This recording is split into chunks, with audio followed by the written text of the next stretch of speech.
Hello, everyone. Andrew here. As many of you know, I will be participating in the Extra Life charity event on November 3rd. That's a Saturday, which means I'll be playing video games for 24 hours straight to raise money for the Rady Children's Hospital here in San Diego. But I realize that most of you don't live in San Diego, so you may not know what Rady Children's is and what makes it so cool. So I have invited the Rady Children's Foundation's Associate Director of Philanthropy, Carly Rickard. Hello, Carly. Hi, Andrew. How are you? I am exhausted,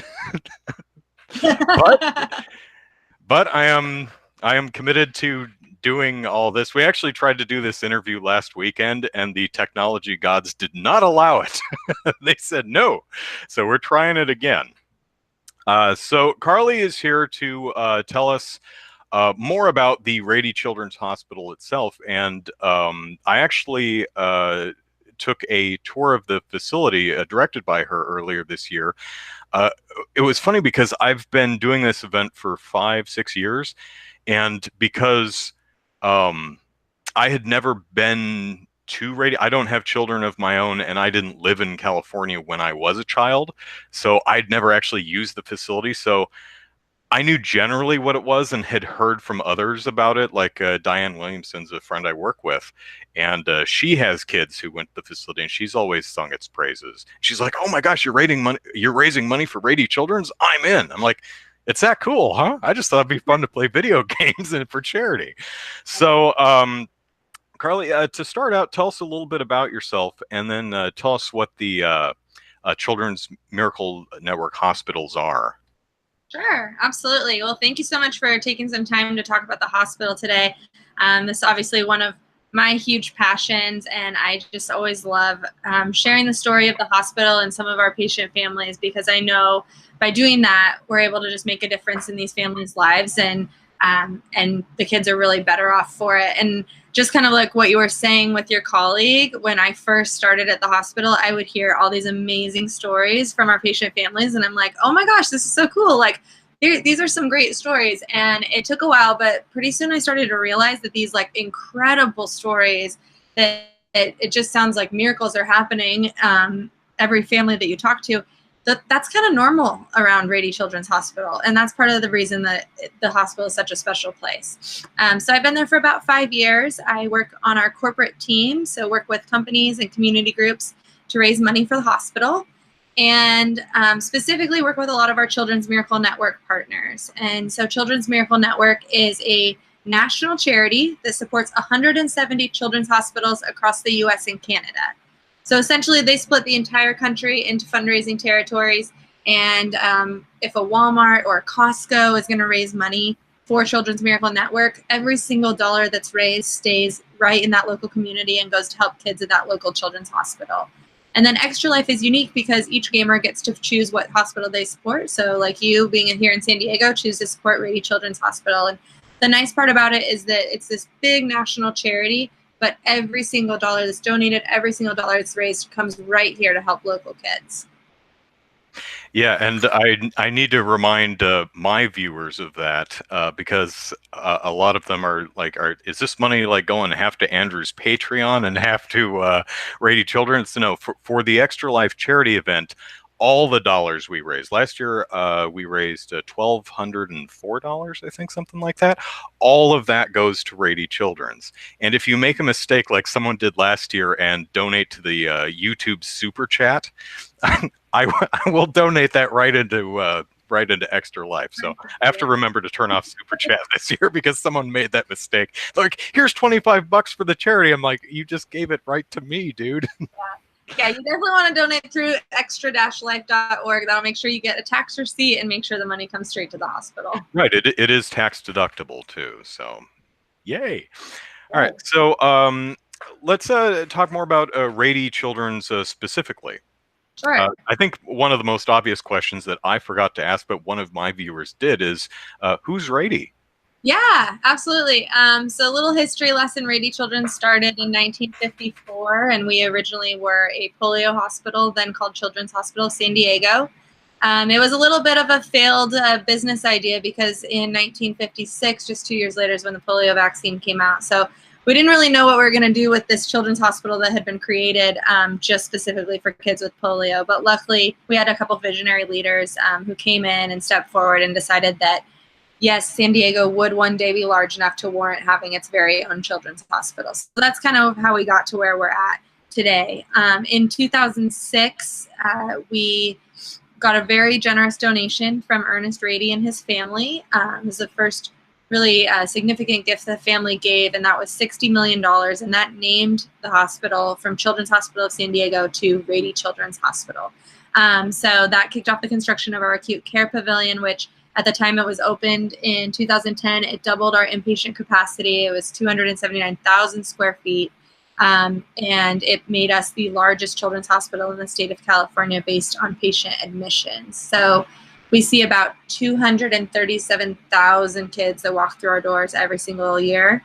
About 55% of those kids have little to no private medical insurance. And so one of the things that this money goes towards that Andrew raises, it essentially goes in 3 buckets, but one of those buckets is our uncompensated care. And that pretty much means that no matter what, a child is never turned away because of their family's ability to pay for the care that they need. So it really helps us to be the safety net for all of San Diego's kids and beyond, to make sure that they get the care that they need regardless of their financial situation.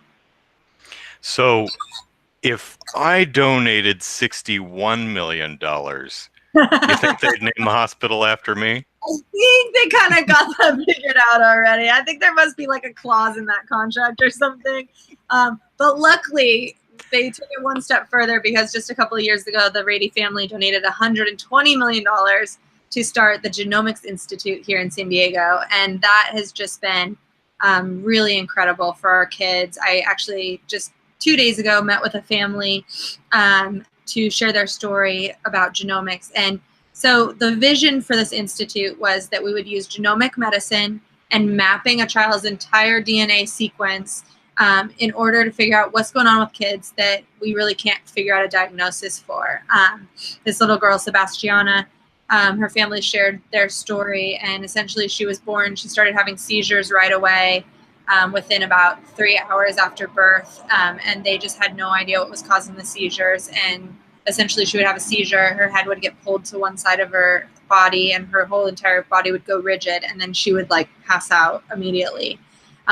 As you can imagine, for a newborn baby, having traumatic seizures like that is super detrimental to their development. And there's so many critical things that are happening in those first couple of days of life, that having seizures like that was really preventing any kind of development. So luckily they came down to Rady Children's Hospital, and the doctors were just stumped. They'd never seen anything like it. They couldn't figure out why these seizures were occurring, but they decided to go down the normal course of treatment. And then at the same time, they were going to try to sequence their DNA and use the Genomics Institute to try to figure out what was going on. And part of the story that I never knew until I met with the family was that when they signed the documentation to put their kid through this genomic testing, so essentially taking a blood sample from the baby, blood sample from mom, blood sample from dad, they thought that perhaps the results of the test would help save the next kid. So they'd kind of come to terms with the idea that they were probably not taking their baby home. They called a priest in to baptize their Catholic, so priest came in and baptized their child at the hospital. They made arrangements to do a funeral service in Guatemala, where they're from. They kind of had everything figured out, and they were ready to say goodbye. And luckily, within just 2 days, they got that call from the Genomics Institute that they had gotten the results back, and they had figured out what had been going on with the baby. And essentially, it was a genetic mutation which was causing her not to be able to produce vitamin B. So she started B12 supplements, which you can get over the counter at any drugstore or Target or wherever.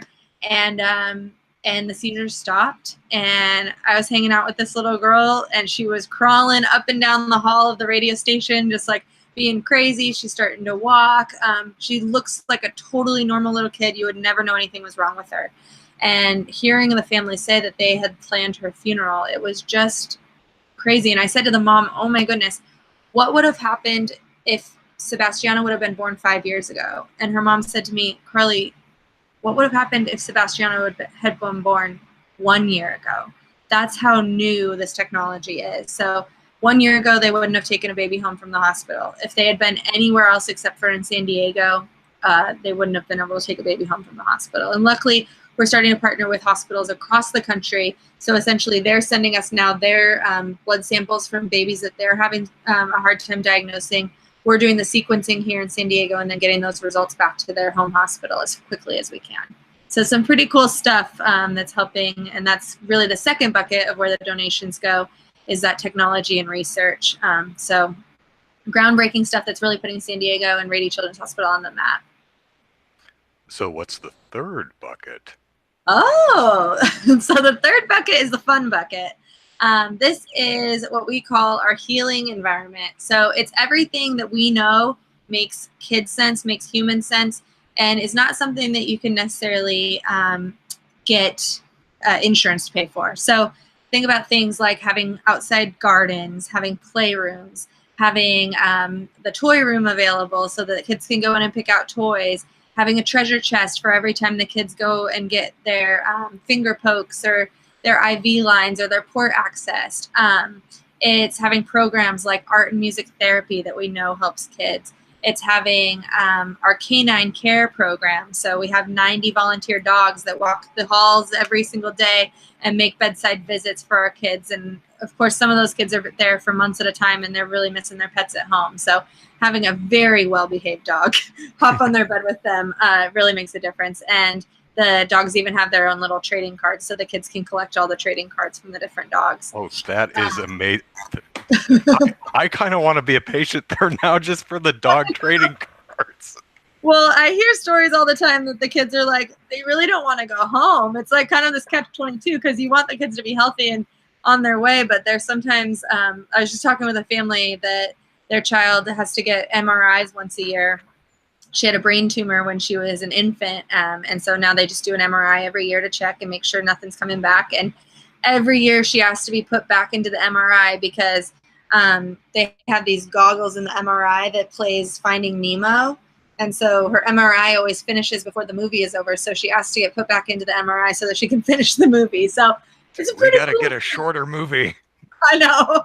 You would think they'd think about that. I guess they're all different how long it takes. But yeah, it's a pretty special place. And obviously we know these things really make human sense and make kids feel better. Having a storyteller or a harpist or a magician walk through the hallways. And those aren't things that we can really put a value on as far as we know, that if we spend money on these things, the kids are going to be healthier. But we know it makes human sense. And we know just from the patient stories that making the hospital less scary for our kids, more inviting, and a place the kids genuinely want to be. Although they never want to be at the hospital, but if they have to be there, let's make it as least traumatic as possible. And so the healing environment is really, when people talk about Rady Children's Hospital and talk about how special a place it is, they don't talk about the technology and research. They don't talk about the facilities. They talk about the people, their nurses and their doctors that they love. And they talk about the special stuff. So the art therapy, the toys, the music therapy, everything like that. So really, those funds that go into that third bucket allow us to go the extra mile for our kids and make sure that we make the place as fun as possible. I think one of the one thing I noticed when I was there was the deliberately lowered counter at the reception desk in the front. Yeah. And So little things you don't really think about as an adult, but kids everywhere they go walk into counters that are this high and they're staring into the wall. And so one of the things we really believe in is what we call family-centered care. And it's essentially the idea that we're taking care of the entire family and the patient. And so it's really important for us, for our patients, to be able to be an active part of their care and be able to actually see the receptionist when they come into the emergency department. So for that reason, the counters are much lower so that they can actually see over the counter. Even if they're sitting in a stroller, they'll be able to see. And then there's other little things like that too. The chairs are lower to the ground just to make it easier for little ones to get up and down. All of the windows inside the patient rooms are super low. So even a toddler who's just learning to stand would be able to look out the window. Oh, there was one other thing I was just thinking of. Now I lost my train of thought. Oh, even in the elevators, there's dominoes on the ceiling. I don't know if I pointed that out to you, but you notice. I didn't notice that. Yeah, so it's really funny because adults walk into an elevator. I watch it happen all the time. Adults walk in, we all stare at each other awkwardly. We look at our phones, we push the button, we wait, we like tap our fingers, wait to get out. Kids get in an elevator and all they do is look around. And that's the first thing they do. And so there's dominoes on the ceiling that like the domino number things are lights. I don't know how to explain it. But like, so the lights are the counter, Right. Yeah. and then they're just these big dominoes. So just little things like that try to make it a more exciting place for kids. Another one I noticed was the you have the live stream of, I think it's the Scripps Aquarium. Oh yeah, the Birch Aquarium at Scripps. Yeah, so in our waiting room in the Surgical Services Center, so essentially where the families and siblings are waiting for their kids to come out of surgery, we have a live feed into the kelp cam, or we call it the kelp cam, but it's a live feed into the Birch Aquarium at Scripps. So my cheesy joke for every tour is every waiting room needs a fish tank and no one wants to clean it. So that's when I point out the kelp cam. But that's kind of just like a fun interaction point for the families. Another thing, I probably didn't mention this to you either, but we have is what we call Zoo TV, or Zoo Kids TV. And so we have a partnership with San Diego Zoo, and every day at a specific time, we broadcast Zoo TV throughout the hospital. And essentially what that means is there's like a animal of the day, and one of the zookeepers from San Diego Zoo gets on and explains what the animal of the day is, and talks about, the animal's habitat and what they eat and how, when they sleep and whatever, just shares information about a specific animal. And so the kids kind of have that interaction. And then another fun thing about our surgical center, and specifically a recent donation we got, is those like big ride-on cars, like the remote control ride-on cars. So kids are able to ride on, like Jeeps, like Barbie Jeeps when we were little, like the, do you know what I'm talking about? Power wheels. Power wheels. Yes, thank you. So the kids are able to ride the Power Wheels in surgery instead of like clinging to mom and dad, and it just makes it a little bit easier for the kids to let go, because that can obviously be like a little bit of a traumatic time to say bye to mom and dad and go with the doctor and nurse to go back into surgery. And so much more fun than a wheelchair. Exactly. So now they can ride their Power Wheels, and what we've seen is we can actually lower the amount of sedative that we give to the kids. It's not like the actual anesthesia, but the thing that we give them before that in order to just calm them. We don't have to give them as much medication. And then we've actually found that it's super helpful for the parents as well, because it's not as stressful seeing your kid crying and walking away into surgery, but they're like riding off like, bye mom and dad, see you later. So it just makes it a little bit less scary for the kids. Jordan in the chat is asking if anyone from the hospital watches the charity streams. Oh, yeah. Oh, we've got a lot of Extra Life fans at the hospital. I know it's a little bit cliche, but I always hit up the IT team. So they always have a pretty good team that they put together. And then some of our actually Extra Life Guild members who are super active in the Guild and come to all of our meetings are different hospital employees. They work in all different departments. And even recently I found out that one of our employees, oh my gosh, she's a ModCap. Is that what it's called? A what? A ModCap? Madcap? Mocap? Oh, motion capture. Mocap, yeah. Mocap. Okay. She's a mocap. Oh, I know who you're talking about, too. Actress? Yes. Yeah. Actresses? So she was Silver Sable in the most recent Spider-Man 4, right? Spider-Man for the PS4, right? Yeah, for PS4. Yeah. Okay. Yeah. So she was the motion capture actor for Silver Sable. Yes. So when she found out about Extra Life and that all these gamers were doing so much to help kids in our hospital, she was like over the moon. She couldn't believe it. And I was like, oh my gosh, yeah, they've been doing it for years. So we try to spread the word as much as possible. I try to get you guys some recognition within the hospital. And then also like Extra Life won Most Creative Miracle Maker 2 years ago at our annual gala. And so that was selected by our board of directors, who just can't fathom the fact that a bunch of video gamers can raise $80,000. So I love any chance that I get to brag about what you guys are doing with Extra Life and make sure that people are aware of the support that we get from the gaming community. Yeah, and it's not just and I don't know her name. Do you remember her name? The actor for Silver Sable, or at least the mocap actor. Do you remember what her name is? I can't remember. I have a name for her. Sorry. That's bad. But while you're looking that up, there's a lot of we gamers would know, like was it a Psionics, the Rocket League devs are partnered, right? They're doing a little. Yeah, Psychonics is going to be releasing in December. They're going to be releasing an Extra Life flag for the cars, and they are supporting the hospital through matching donations. So they're getting all of their employees, some of their pro players, and then their general community to sign up on a team and fundraise, and they're going to be matching up to $25,000 in fundraising. So that was super exciting. We've partnered with them a little bit throughout the years, but this is definitely the highest level of partnership we've had. And then the other big local gaming company that's supporting us this year is Daybreak Games, and they are the creators of H1Z1. Mm-hmm. I work nearly across the street from them. Oh, awesome. Yeah, so they're also doing, they actually gave a total of $30,000, $25,000 in matching, $5,000 general donation. Same thing, they're going to get their community, their employees and everybody fundraising and streaming. So it should be really fun. And we've also gotten a lot of support through the years from Jinx, the game clothing company that's in San Diego. Awesome. So my viewers, let's kick it up a notch and try and beat Psionics. There you go. We're at 375 so far, so let's go for it. I'm not finding her name. I'll have to send it to you later, I think.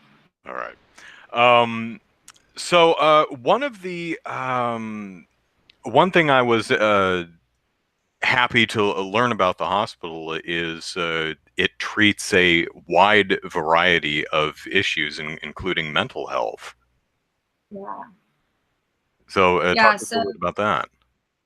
Sure. So it's kind of incredible when we do our tours. We try to talk about all the different aspects of the hospital, and it's honestly, our tours last about an hour, and it's everything. We treat anything from cancer to kids who need heart transplants. We treat trauma victims, so we're the designated trauma center for the area.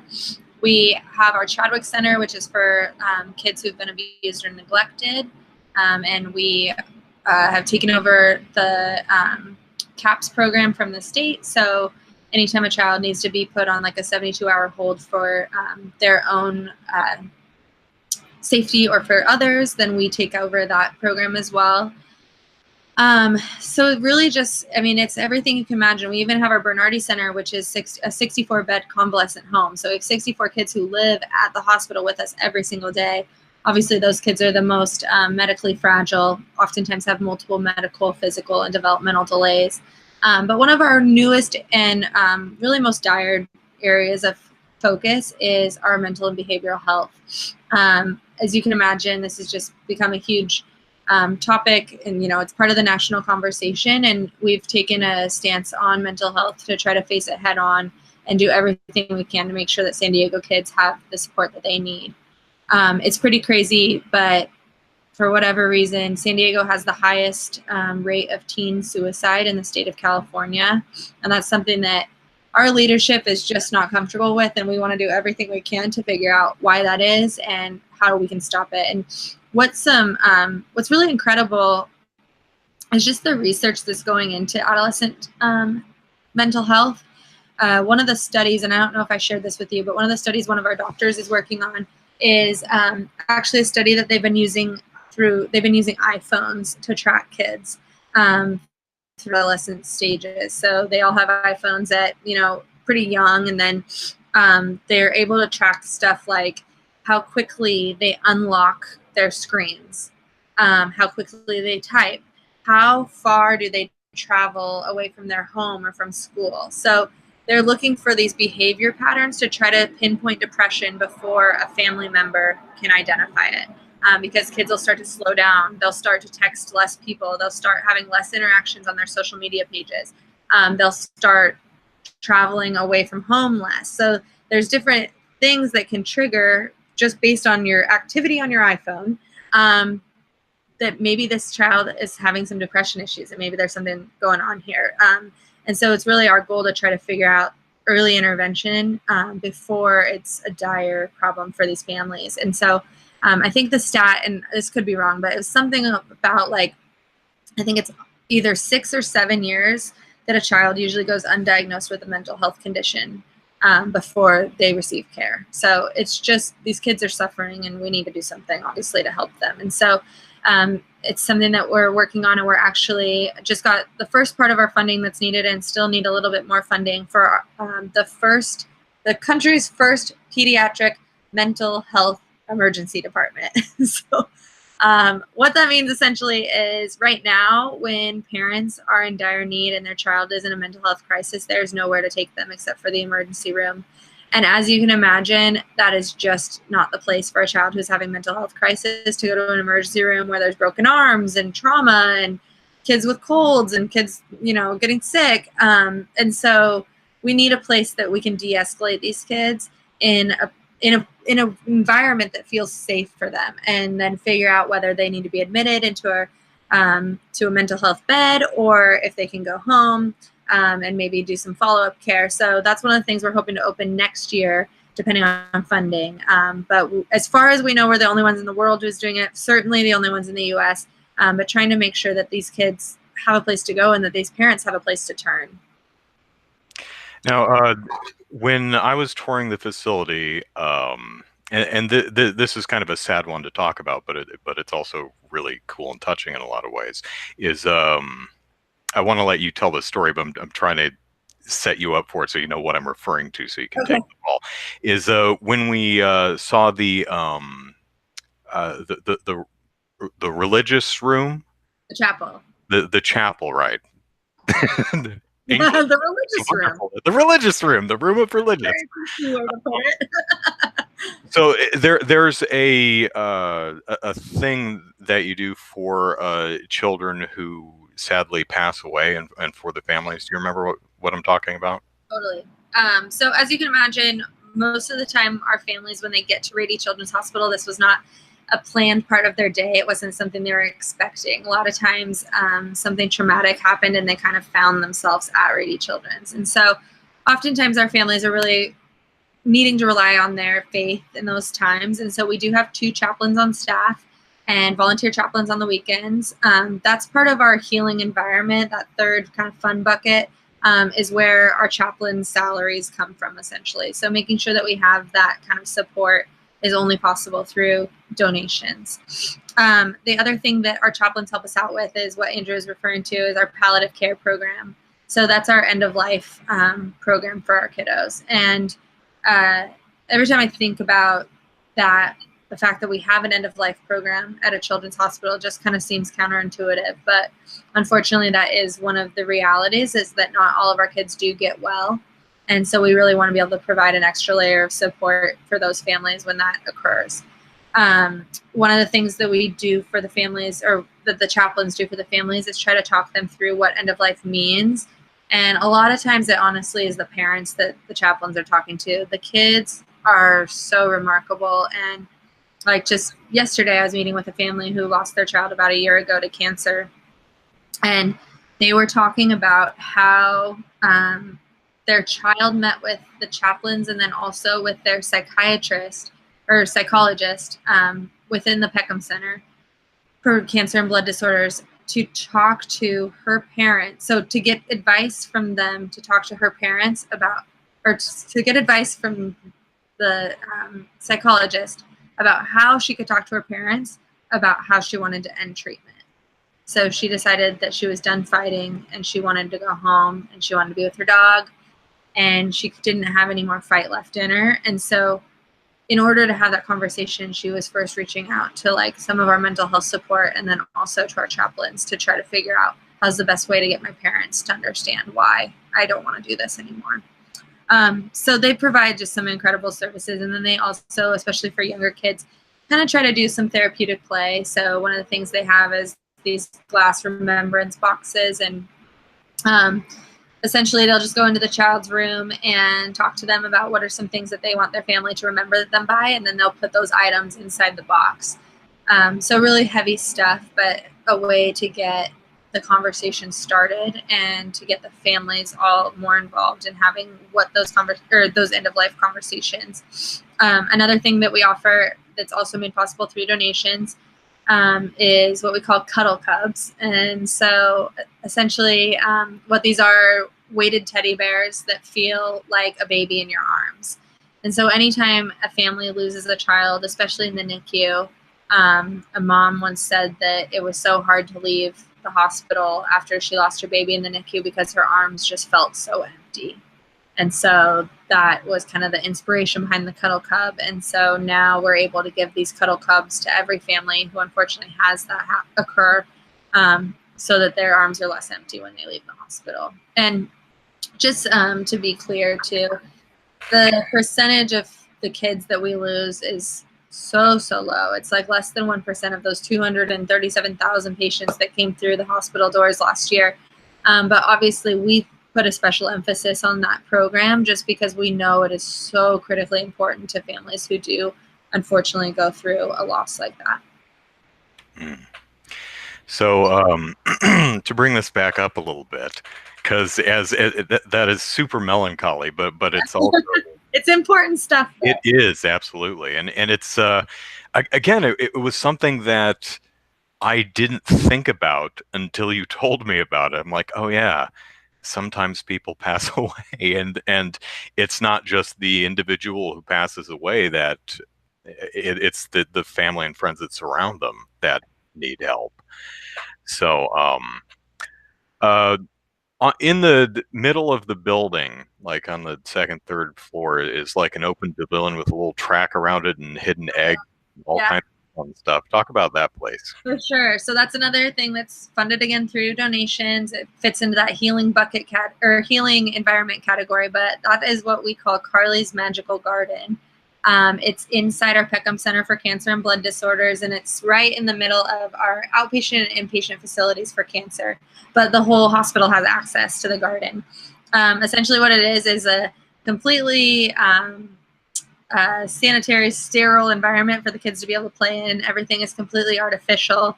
And it was inspired by a former patient of ours, Carly Copley, who unfortunately lost her battle to cancer when she was 3 years old. So her family donated the money and raised money to make sure that there was going to be a special place for kids to be able to play and be outside. And it's interesting because I go to a lot of hospitals, other children's hospitals, and I always am like, wait, where's all the outdoor space?